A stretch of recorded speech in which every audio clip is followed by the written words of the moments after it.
embora relativa a 2020, da Assembleia da República, e que diz muito da pessoa que teve a amabilidade de se deslocar aqui à região, entre tantos e tantos afazeres que tem e tantas responsabilidades que tem vindo a assumir, para estar hoje aqui conosco e nos falar de da nossa primeira área-chave, sobre o reforço da equidade e da inclusão na educação. Sr. Professor, muito obrigada.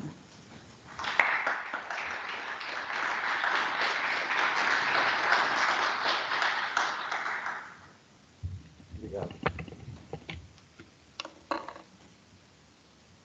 Se chegarem mais para lá, eu falo sem máscara. Só um bocadinho. Só um bocadinho. Não é muito. Por causa das... Eu ainda não aprendi a fazer conferências de máscara. A última vez que usei máscara foi para assaltar um banco. Muito bom dia. Bom dia a todos. Eu queria cumprimentar o Sr. Diretor Regional, queria cumprimentar a doutora Elsa Freitas e por trás destas pessoas, todas as pessoas que estiveram na concepção deste projeto que nos junta hoje aqui.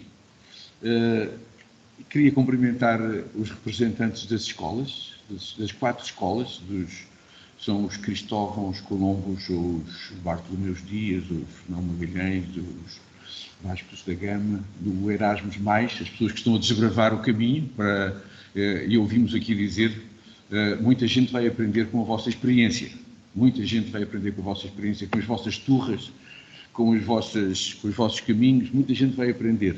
E, portanto, queria cumprimentar a Escola de Porto Cruz, queria cumprimentar a Escola de Santo António Corral das Freiras, nacionalmente conhecida, a Escola Bartolomeu Prestrelo e a Escola Porto Muniz, e dizer que estou muito satisfeito de estar aqui a falar convosco. Hoje mesmo, de manhã, estava a ler um artigo do Dr. Luís Borges, um neuropediatra de Coimbra, e ele dizia: é preciso que a nossa escola continue a ser um lugar de alegria. E é interessante como é que ele colocou isto, não é? Porque nós sempre pensamos que a escola está ligada ao futuro, está ligada às crianças, está ligada aos projetos.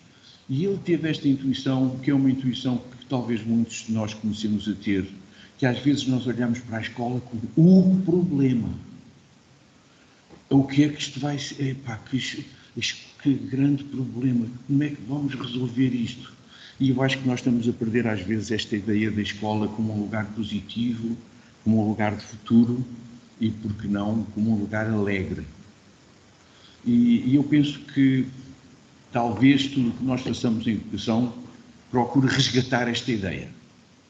Resgatar a ideia da escola como um lugar de futuro. Se a escola não for um lugar de futuro, é um lugar de quê?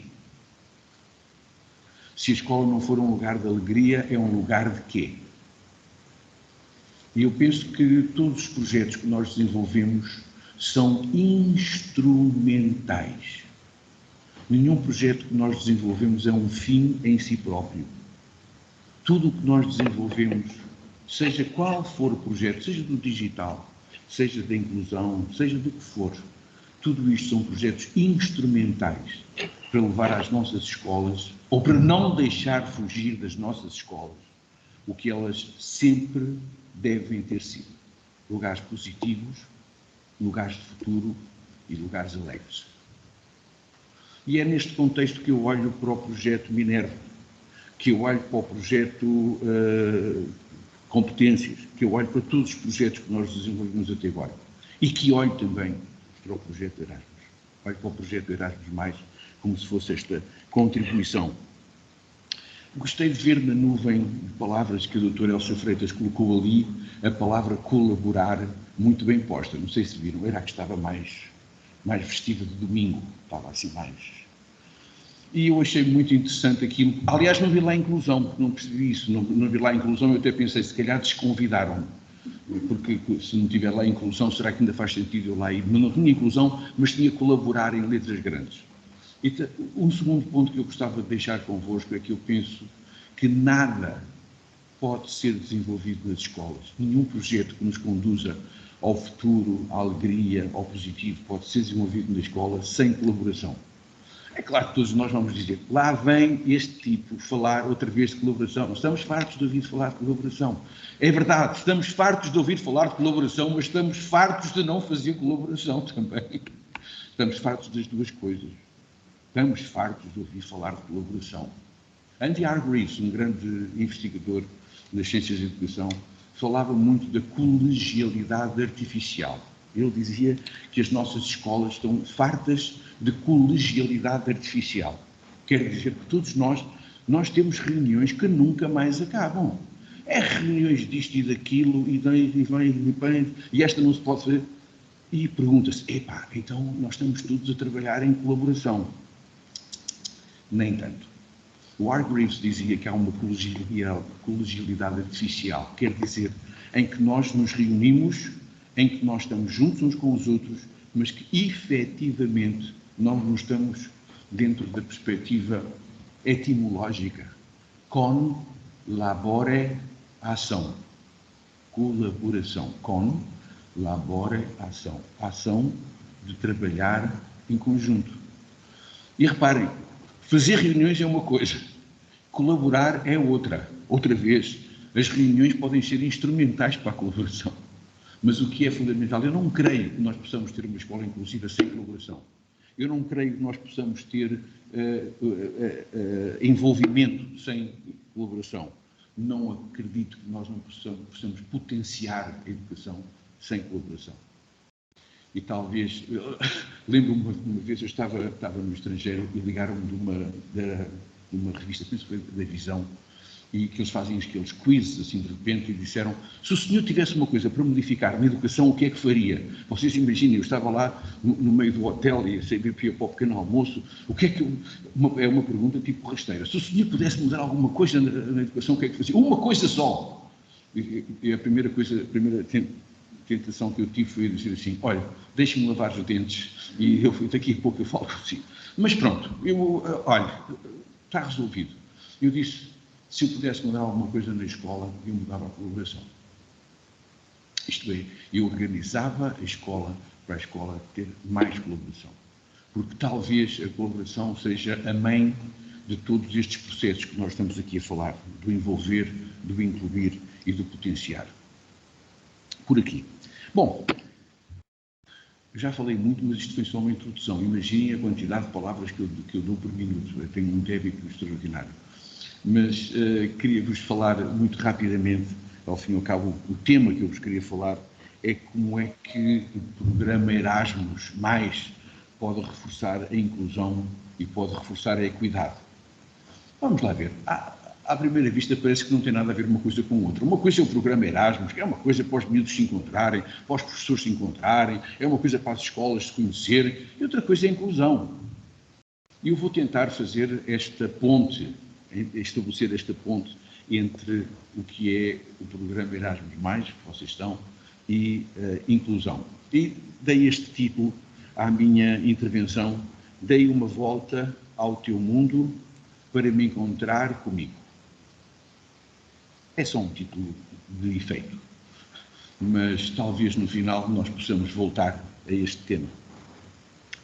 Em primeiro lugar, gostava de vos falar dois ou três aspectos sobre inclusão. Não vão ouvir uma seca sobre inclusão, todos nós já ouvimos secas sobre inclusão, mas vou-lhes falar de três aspectos que eu penso que são muito importantes hoje em dia para nós entendermos o que é a inclusão.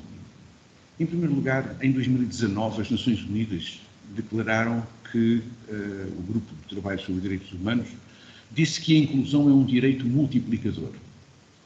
E eu penso que é muito frutuosa esta ideia da inclusão como direito multiplicador, no sentido em que se nós assegurarmos ambientes educativos nas escolas, esses ambientes educativos vão desencadear, é quase como se fosse o que se chama o efeito de dominó, não é? Vão desencadear todo um conjunto de processos que vão levar à prossecução de outros direitos. Portanto, em primeiro lugar, a inclusão é um direito multiplicador, é um direito que, ao ser assegurado, assegura, desencadeia outros direitos.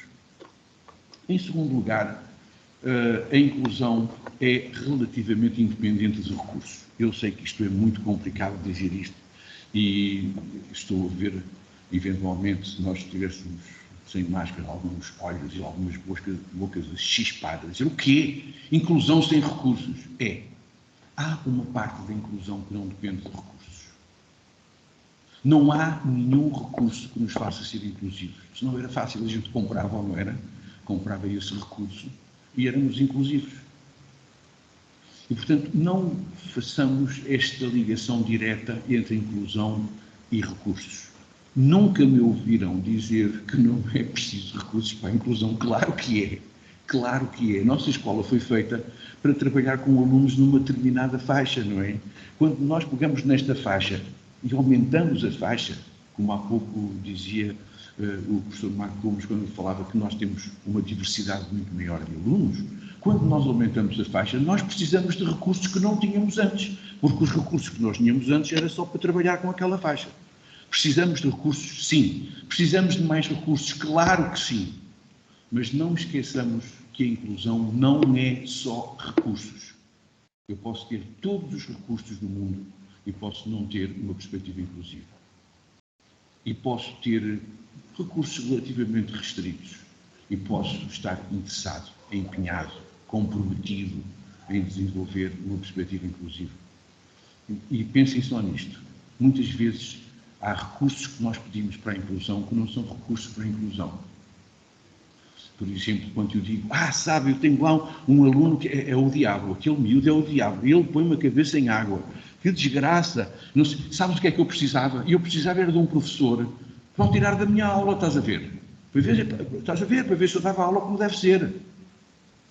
Isto é um recurso? É. É um recurso inclusivo? Não. Portanto, precisamos de pensar, quando pensamos em inclusão em recursos, temos que pensar que existe uma certa, foi por isso que eu pus entre parênteses, prudentemente, os meus cabelos brancos já não me deixam ser imprudente, pus entre parênteses, independente de recursos. E o terceiro aspecto em relação à inclusão era falar-vos que a inclusão continua a ser um processo de desmontagem de barreiras à aprendizagem. Eu tenho dito repetidamente, e militado consistentemente para que as escolas façam uma reflexão sobre as barreiras à aprendizagem que existem nas escolas. Porque algumas das barreiras que nós encontramos nas escolas, que nós dizemos que existem nas escolas, são barreiras que não resistem a qualquer tipo de análise, digamos, feita por nós, por pessoas que têm cursos universitários e que têm um certo nível de reflexão. Não é? Por exemplo, quando eu digo que todas as barreiras vêm de fora da escola. Se eu perguntar assim, de repente, olha, quais são as barreiras à aprendizagem? Quais são as barreiras à aprendizagem que os alunos encontram aqui para a aprendizagem? As pessoas começam a dizer, sabe, eles vêm de meios socioeconómicos muito pobres. Alguns até vêm com fome para a escola. E isto é importante, claro que é, mas é tudo fora da escola. Nós colocamos todas as barreiras à aprendizagem fora da escola. E é interessante nós refletirmos, e dentro da escola, o que é que eu posso fazer para que essas barreiras à aprendizagem não existam, ou sejam pelo menos minimizadas? O que é que eu posso fazer para isso? E, portanto, continua a ser muito importante esta reflexão sobre o que são barreiras à aprendizagem. Porquê a inclusão? Eu costumo brincar a dizer que a inclusão lava mais branco. Eu podia dizer, mas há outros processos, porque é que vocês andam com esta mania da inclusão? Porque é que andam a desenvolver tanto estes programas de inclusão? Não só em Portugal, não só na região autónoma da Madeira, mas em todo o mundo. E eu gostava de vos avançar muito rapidamente 4 razões pelas quais nós pensamos que a inclusão é fundamental para desenvolver sistemas educativos de qualidade. Em primeiro lugar, é uma razão de desenvolvimento da criança. Nós hoje sabemos, e sabemos melhor do que antes, que as crianças precisam ser educadas em ambientes ricos e ambientes estimulantes. Sabemos disso.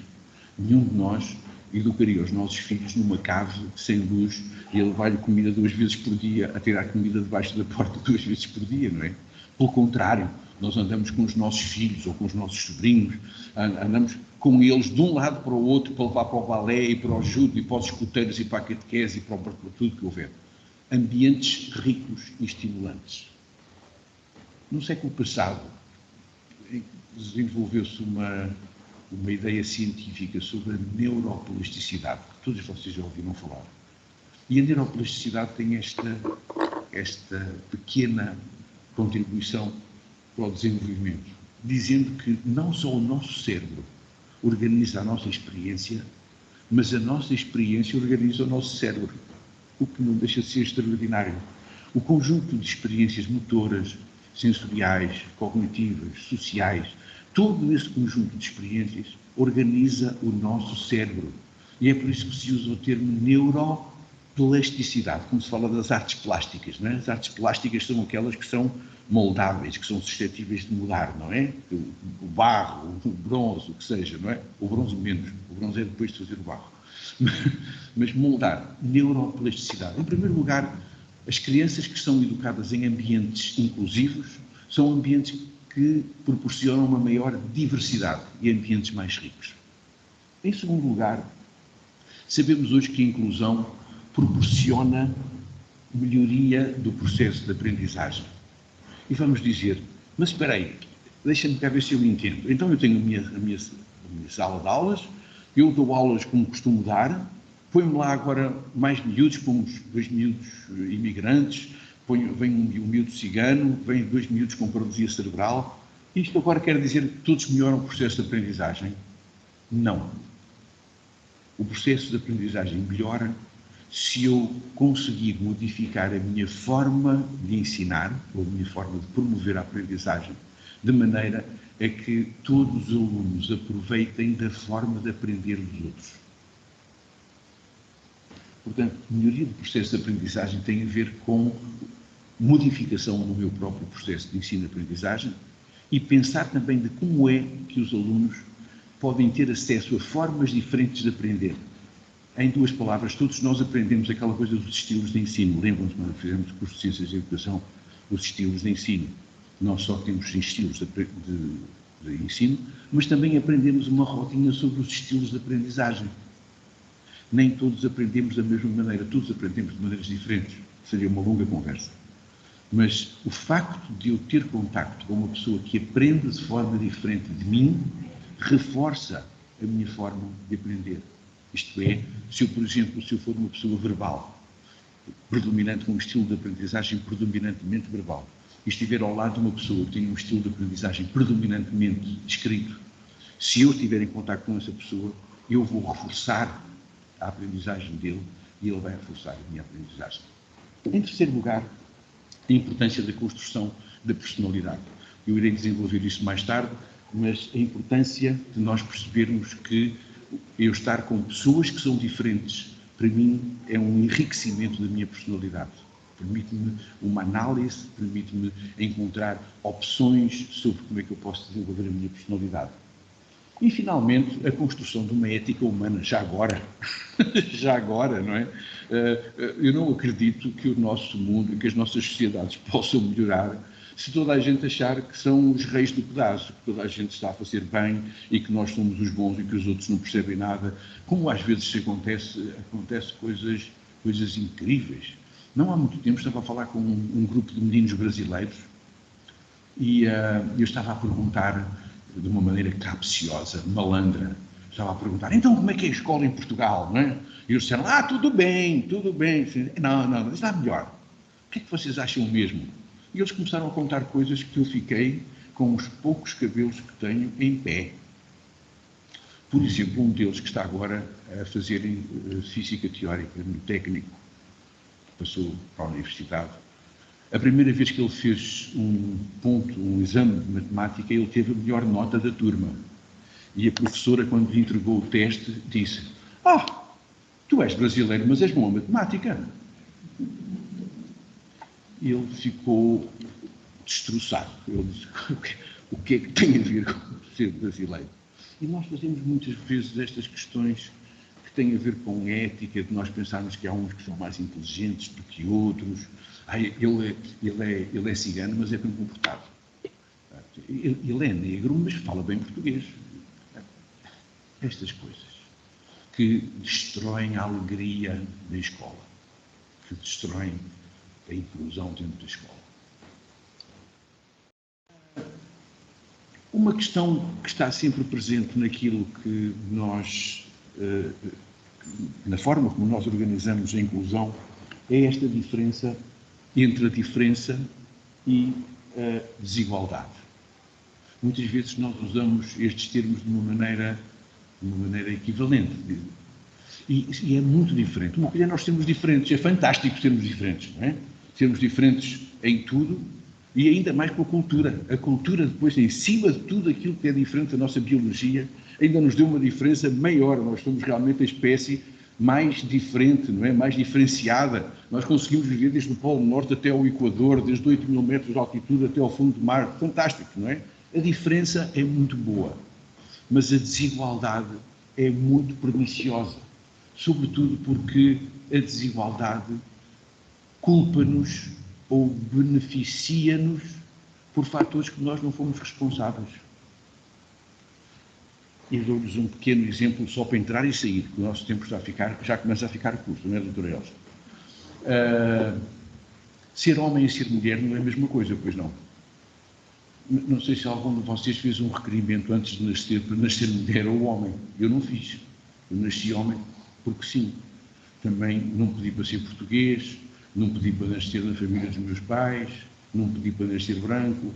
Tantas coisas que me aconteceram que eu recebi assim, que umas vezes me podem prejudicar e outras vezes me podem beneficiar, mas que não foram fruto do meu trabalho, que não foram fruto da minha determinação, do meu compromisso.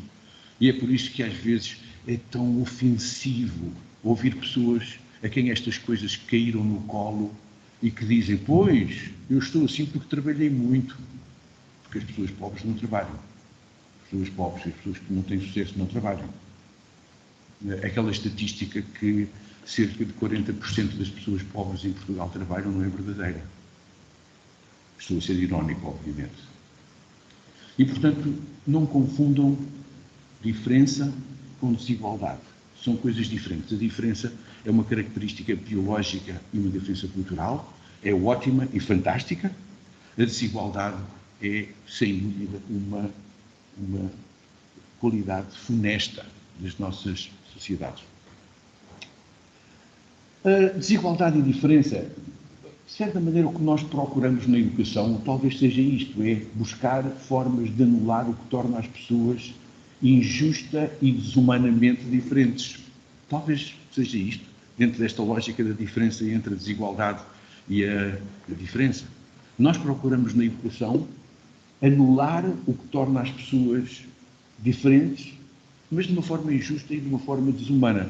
E talvez nós pudéssemos, como corolário disto que eu estou a dizer, aterrar nesta frase a verde que aqui está, que diz assim: em educação, reconhecemos as diferenças para as levar em consideração e evitar que se tornem em desigualdades. Quer dizer, se nós não tomarmos atenção às diferenças, se nós tratarmos toda a gente igual, obviamente que o que vai florescer são as desigualdades, não é? Imaginem que nós não temos escola. A escola amortece, de certa maneira, estas questões de desigualdade. Se nós não tivéssemos a escola, certamente... Olha, imagine a sociedade sem escola, imagine a sociedade medieval. Imagine a sociedade medieval, como é que se passava na Idade Média? Não é? A escola, vou ler outra vez, não porque vocês não tenham... Só para mim. Em educação, reconhecemos as diferenças para as levar em consideração e evitar que se tornem em desigualdades. Portanto, a inclusão é uma área extremamente importante. Eu pus ali o se, o famoso if. If, se e talvez 5 questões que são importantes dentro daquela lógica que eu falei há pouco, que é a inclusão é importante se nós efetuarmos, obviamente, mudanças. Não pensemos que a inclusão é simplesmente colocar meninos com deficiência em escolas, ou meninos imigrantes em escolas, ou meninos que não falam português em escolas. A inclusão não tem nada a ver com isso.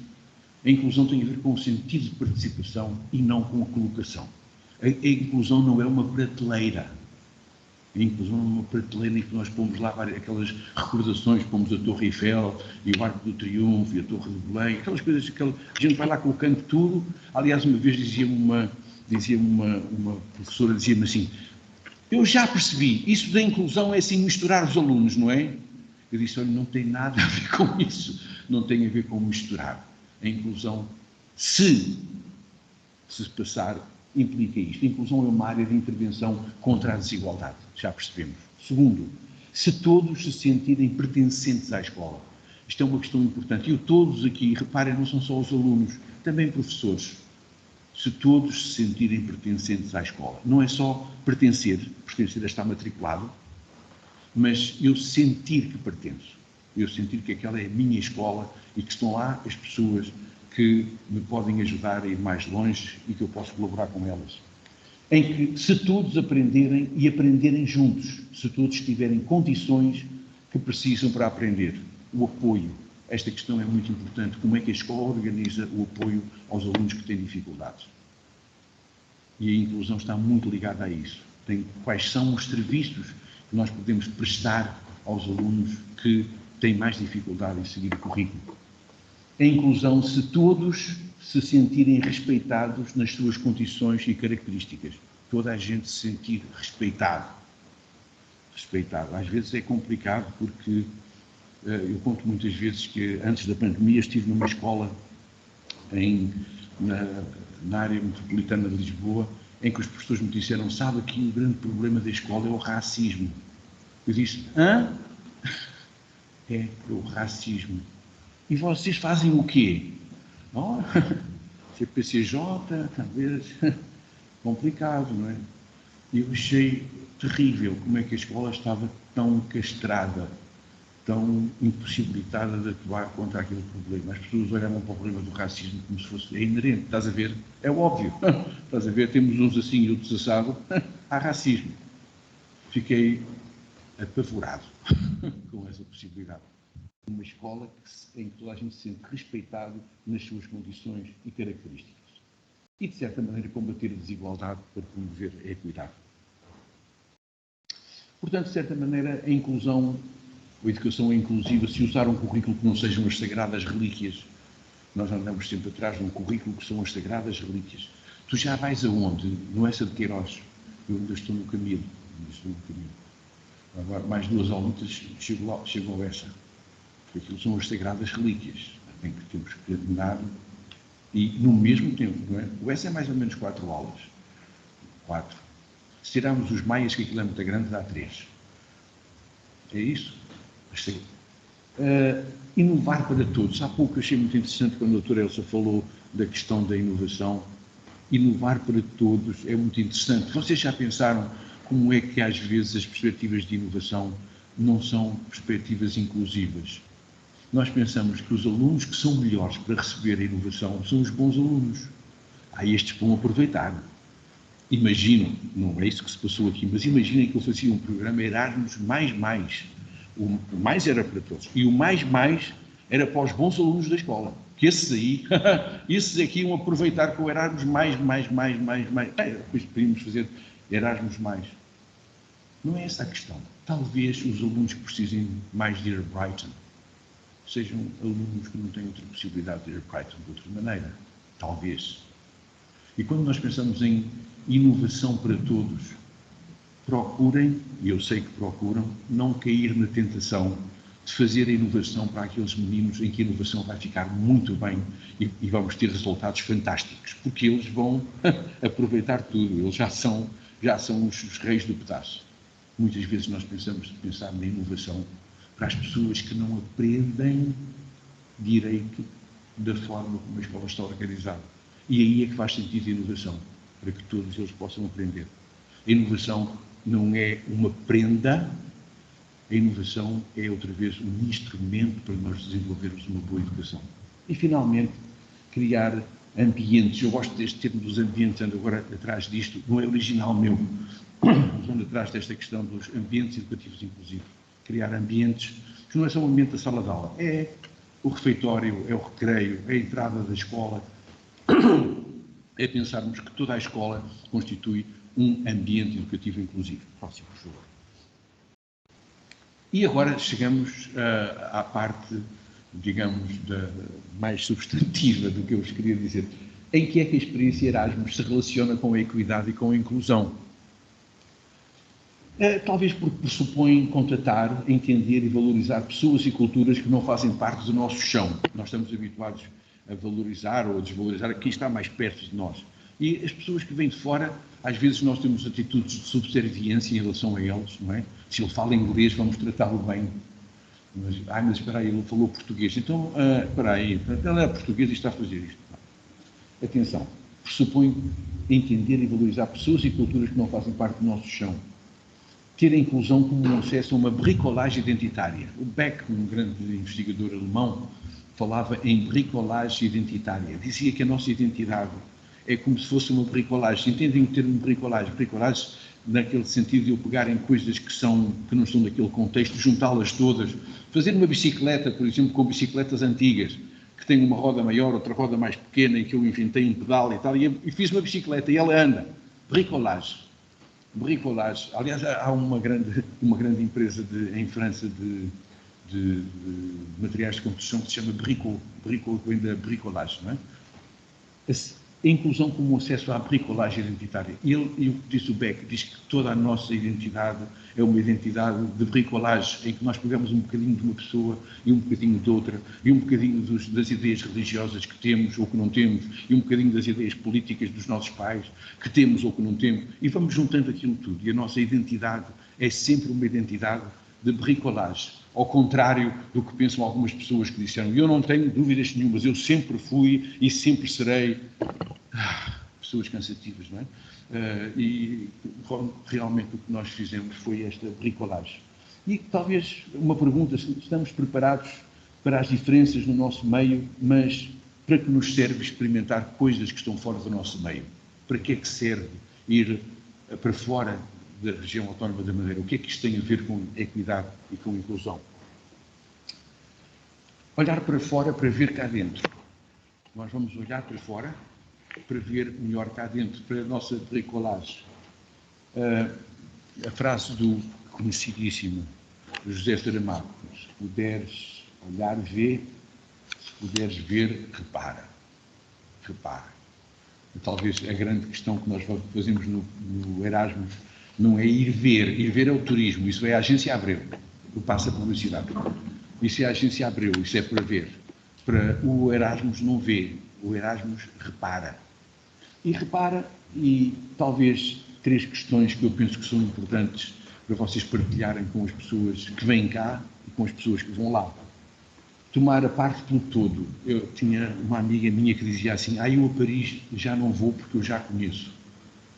E eu fico aterrorizado, não é? Eu que moro em Lisboa há 50 anos, ainda não conheço bem Lisboa, como é que uma pessoa diz, eu estive lá já um fim de semana, eu Paris já conheço. Esta ideia de não tomar a parte pelo todo e criar nas pessoas a humildade de ir perceber que há muito mais coisas para além daquilo que nós vemos imediatamente. Depois procurar evitar esta questão quando nós saímos de pessoas para quem tudo é novo e para pessoas para quem nada é novo. Conhecem isso, não é? Há pessoas que chegam, vamos continuar com Paris já agora, e chegam a Paris e isto é tudo novo. Não, há muitas coisas de Paris que são parecidas com no Funchal. Muitas coisas parecidas.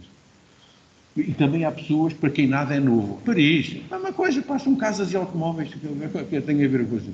Tem lá assim umas coisas grandes, uma torre, nem sei como é que se chama, uma torre, deve ser para os telemóveis, uma coisa grande, lá tem. E é interessante nós pensarmos que a melhor maneira de nós não percebermos, de nós não repararmos nas coisas, é olharmos para as coisas como se elas fossem completamente novas, ou olhar para as coisas como se elas não fossem nada novas. Percebermos o que é uma coisa relacionada com outra. E, finalmente, aprender com pessoas e culturas com condições muito diferentes, com condições financeiras diferentes, com condições culturais, com condições históricas.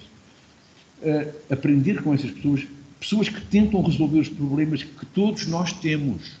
Vocês vão encontrar, nos países que vão visitar, pessoas que vão... Muito obrigado, muito obrigado. Obrigado. Estava a precisar um bocadinho de água. Obrigado. E tentam resolver os mesmos problemas que nós temos. Isto é interessante. quando eu olhar para uma escola em qualquer outro país, eles têm problemas muito parecidos com os nossos. Como é que eles os resolveram?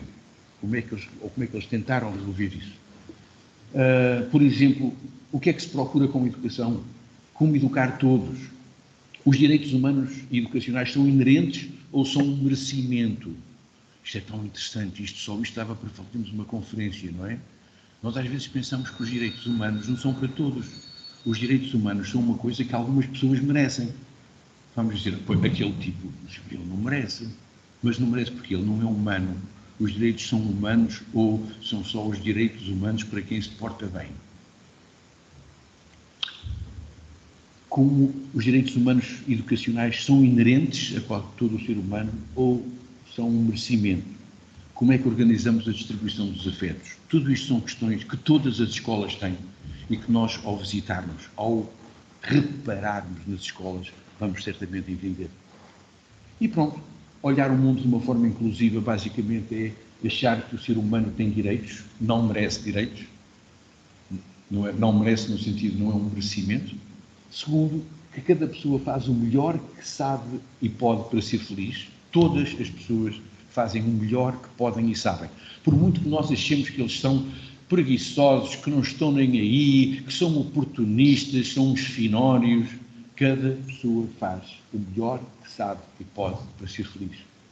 E olhar o mundo com flexibilidade, mas com valores. Flexibilidade e valores. Há uma grande confusão atualmente sobre o que é flexibilidade e valores. E as pessoas dizem, mas espera aí, porque é que os nazis não vão ter oportunidade de falar tal como as outras pessoas têm uma opinião? Tanta confusão que anda aí sobre isso, não é? Olhar o mundo de uma forma inclusiva, isto é, olhar com flexibilidade, mas com valores. E talvez se acabasse com um texto sobre uma bricolagem, dizendo, até te ter visto, não me tinha visto. E foi só ao ver a tua casa que soube como era a minha. Zanguei-me até contigo só para me ver zangado. Mas depois tive de fazer as pazes para ver se conseguia ser bom. Dei uma volta ao teu mundo para me encontrar comigo.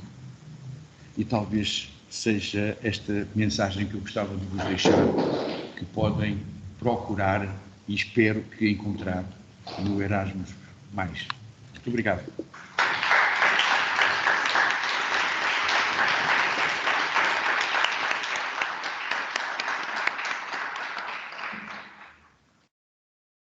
Muito obrigada, professor David Rodrigues, por me ter trazido esta comunicação maravilhosa. Eu já uma vez tive a oportunidade de ter o professor David Rodrigues que exprime aquilo que a gente até sente, mas ainda não conseguiu sequer pensar. E de cada vez que eu ouço e que o ouvimos, tem sempre algo de novo e de especial a acrescentar a tudo aquilo que foi dizendo e que também foi ficando dentro de nós. E eu agradeço, julgo que em nome de todas as pessoas que aqui estão, pela bondade de cá vir e partilhar connosco a sua sabedoria. Muito obrigada. Apesar de não termos o intervalo previsto no nosso programa, mas acho que precisamos parar um bocadinho, se calhar ficar um pouco connosco próprios ou então olhar para o outro. E um momento de café, uma pausa, talvez seja um momento ideal para essa viagem pelo mundo do outro, para se encontrar consigo próprio. Muito obrigada mais uma vez, professor David Rodrigues. 10 minutos de intervalo, por favor.